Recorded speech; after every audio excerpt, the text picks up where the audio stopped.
Welcome back to a new episode of the Peak Signing Agents Podcast. How you doing? Hope you're doing well. Hope you're having a great afternoon, morning, evening. Whenever you listen to this podcast, I hope you're having a great one. So on this episode, I want to talk about a topic. Well, I shouldn't say topic. We're going to talk about specifics of loan signings, all right? And on this episode, I'm talking about buy-down agreements. So I've seen a lot of these lately, and I didn't even know what they were. I had to kind of look into it a little bit more deeper, and I even had to ask one of the borrowers while we were signing. I said, I don't even know what this is, and they had to explain it to me a little bit as well. And they explained to me what a buy-down was. Never heard of it before, on the seller side, I should say. Never heard of it before. So I thought maybe a lot of you are not also familiar with this, and I'm seeing a lot of it lately. So that's why I thought, let's explain it. Let's talk about it. The benefits of it, why people are doing it, just so you can understand it better. And just in case also if you get confused when you see some of these. So I'm seeing a lot of these buy-down agreements. Now, most people are familiar with a buy-down from the buyer buying their discount points. So they're buying their interest rate down. So when I say buy-down, we are specifically talking about buying down the interest rate. So you see people that do this all the time. They buy down their interest rate. Maybe they're getting a 6% interest rate, and so they want to buy down to 5%. So they're paying $4,000, $5,000, $6,000 up front right now. So they're paying the lender that right now to get a whole discount point, a whole interest rate off, for an example. That's the most common I see. The most common I see from a buyer is they're buying a 1% down. That's the most common I see. Now, doesn't mean there's others. They can buy down as much as they can afford, but that's the most common I see is buyers are buying a whole percent down. So instead of having a 6% interest rate, they're having a 5% interest rate, and they're paying a few $1,000s for that up front. It goes into the escrow account or goes to the lender. And that's the most common that we see right now, are people buying that down.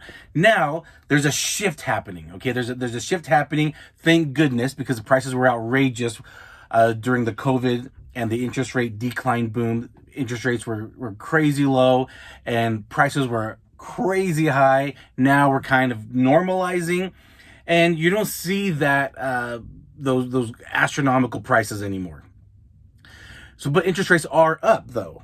Okay, so sellers are used during the last couple of years. At the time of this recording, the sellers have been used to having 50 people fight for their home, and now it's not so much. Now it's like 5. Again, it's normalizing. It's being normal of what people are fighting for homes. So it's become normalized. So sellers are not having it as easy of a time to sell their home. They're not getting the prices that they're hoping for, because again, prices were great to sell a home, not so much to buy a home. But that's why we saw a lot of ARMs. So I think with the ARMs and the interest only mortgages people were getting during this COVID pandemic time of interest rates, now we're seeing these buy downs, and I think we're just gonna see another refinance boom. I don't know when. I'm hoping middle to the end of this year. That'd be fantastic. So let's keep crossing our fingers for that. Anyway, what we're seeing now are sellers are paying the buy down for the buyers now. So the sellers are buying down the interest rate for the buyers, but it's not like what we see with the buyers buying discount points. They're doing a buy down agreement. All right. So let me explain this. Let's just say, for example, someone has they qualify for a 5% interest rate, and the sellers, to entice the buyers now, are saying, well, hey, we'll do a buy down agreement, a 2-1 buy down agreement. So that's what it's called, a 2-1, 2-1, 2-1, whatever you want to call it. A 2-1 buy down agreement. So if a buyer's trying to buy a house, a 30-year term, $400,000. I'm not trying to go into too much numbers with you guys because it's all relative and it's not really important for our job and what our role is, but I just want you guys to kind of have a little understanding, so when you get to that page in the document, you're not stumped. You're not knowing what to say or do about that page. So just kind of show you an example of what this is and why people are doing it. Let's just say, for example, someone's buying a home, 30 years, $400,000, and the seller is doing a 2-1 buy down. So that means the seller is going to pay for the borrower, the new buyer of their home, to have a 2% interest rate discount the first year, then a 1% discount the next year, and then it'll be back to the normal interest rate. So again, let's use this example. If a buyer is getting a $400,000 home for 30 years and their interest rate is 5%, the seller is paying that the first year is going to be a 3% interest rate, and then the next year it'll be a 4% interest rate, the second year they have the home, and then the third through 30 will be back to 5%. What this does for the buyer is saying, hey buyer, for the first year you have this home, instead of having a 5% interest rate, you're going to have a 3% interest rate. That's going to save you about $450 a month. See the incentive here?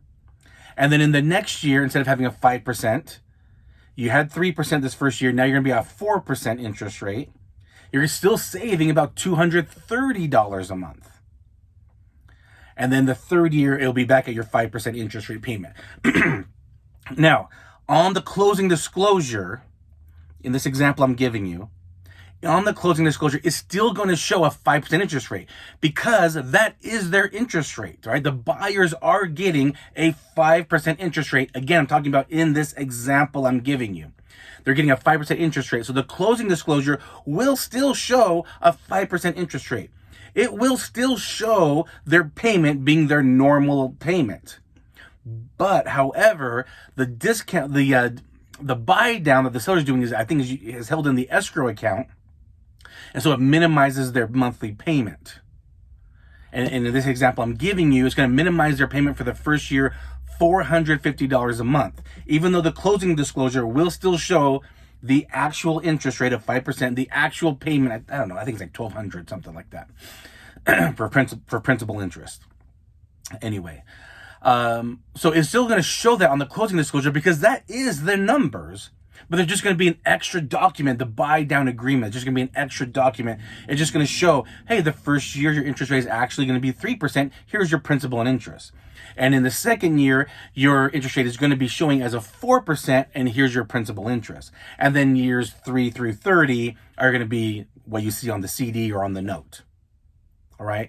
So these are being a lot more common. I'm seeing this a lot more lately. And I just figured, let me explain this to you guys. So when you see it, if you haven't seen it yet, you will be seeing more of these. And when you get to that page, you'll have an understanding. And that people are saying, well, when you get to let's just say, for example, you're doing the presentation, you're doing the closing, you get to the closing disclosure, and they're saying, well, that's not what they said. They said, this shows 5%. They said I'm supposed to be getting 3%. Look in there, see if there's a buy down agreement, and say, yeah, you're getting 3% for the first year. Is that correct? Oh yeah, that's right.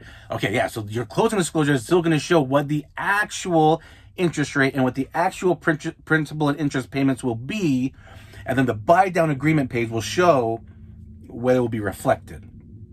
All right. So let's just get this example out of the way. Let me just rephrase this. Sellers are doing buy down agreements to incentivize buyers to buy their home because they're not having 50 people sending them lots of offers way over asking price anymore. I mean, I'm sure it happens, but it's just not happening like it was. Okay. So to incentivize buyers, sellers are doing a 2-1 buy down agreement. So for the first year, their interest rate is down 2%. The second year, their interest rate is down 1%. And then from years 3 on will be the actual interest rate. It's a 2-1 buy down agreement from the sellers to incentivize buyers. They're lowering their interest rate and their payment by 2% points interest rates. The first year, 1% the second year, and then back to normal years 3 through 30. But what people are going to do is they're going to refinance, right? People most likely, hopefully, are going to get lower interest rates and they're going to refinance. Again, this is what I believe and predict will be part of the refinance boom, are people refinancing out of these buy down agreements, people refinancing out of these interest only loans, and people refinancing out of these adjustable rate mortgages, these ARMs that they've been getting just so they can get into their home and take advantage of the lower interest rates. But they will refinance, hopefully soon is what I'm hoping for. So anyway, I just wanted to just do this episode real quick to explain what these buy down agreements are. So if you're seeing them or if you're not seeing them yet, you will see them. And just to explain, the closing disclosure will still show their actual interest rate, their actual principal and interest, but there will be another page, a buy down agreement from the sellers explaining how for the next 2 years, their payments will be lowered interest rate wise and principal interest wise because the sellers bought it down. It's almost like the sellers bought discount points instead of the buyers. In case you didn't know, also builders might do buy down agreements. So a builder, if they're building a brand new community to incentivize new people buying their properties, they might do an initial buy down agreement just to get people to get in. And it's like a flat. It's not going to change. It's like, hey, we're gonna help you. But then once they start filling up, they stop doing it because the community is filling up and they're happy with it. But builders also do these buy down agreements to get people to get into their brand new built communities. Anyway, that's a little side note. Just want to share with you. Anyway, I hope that helps. Hope if you come across these buy down agreements, that makes a little bit more sense. These are the 2-to-1 buy down agreements that I'm talking about. So hopefully that helps you look like a peak signing agent with a signing service or title company that hired you for the job, and keep crushing it. Talk to you on the next episode. Bye.